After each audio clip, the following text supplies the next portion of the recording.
అహ్మదాబాద్ ఘోర విమాన దుర్ఘటన నేపథ్యంలో కేంద్ర ప్రభుత్వం కీలక నిర్ణయం తీసుకునే అవకాశాలు కనిపిస్తున్నాయి. బోయింగ్ డ్రీమ్ లైనర్ 787 విమానాలను నిలిపేసే అంశాన్ని కేంద్రం పరిశీలిస్తున్నట్లు సమాచారం. ఈ మేరకు విశ్వసనీయ వర్గాల సమాచారం.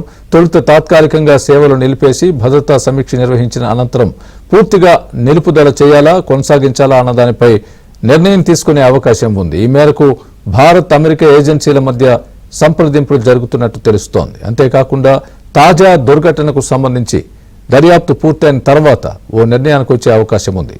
ఎయిర్ ఇండియాతో పాటు విమాన నిర్వహణ విధానంపై ఇతర విమానయాన సంస్థలకు కూడా కేంద్రం నోటీసులు పంపే అవకాశం ఉందని సంబంధిత వర్గాలు వెల్లడించాయి.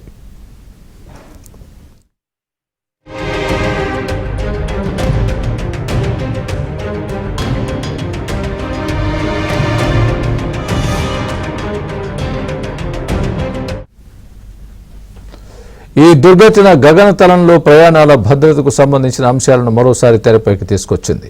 ప్రపంచంలోని వివిధ సంస్థల తయారీ విమానాలతో పోల్చినప్పుడు బోయింగ్ ఎయిర్ క్రాఫ్ట్లు సాంకేతికత, భద్రత, వేగం, ఇంధన వినియోగం పరంగా అత్యున్నతమైనవనే అభిప్రాయం ఉంది. అయితే అహ్మదాబాద్ ప్రమాదం నేపథ్యంలో బోయింగ్ విమానాలు ఏ మేరకు సురక్షితమైనవి అనే సందేహాలు ఇప్పుడు వ్యక్తమవుతున్నాయి.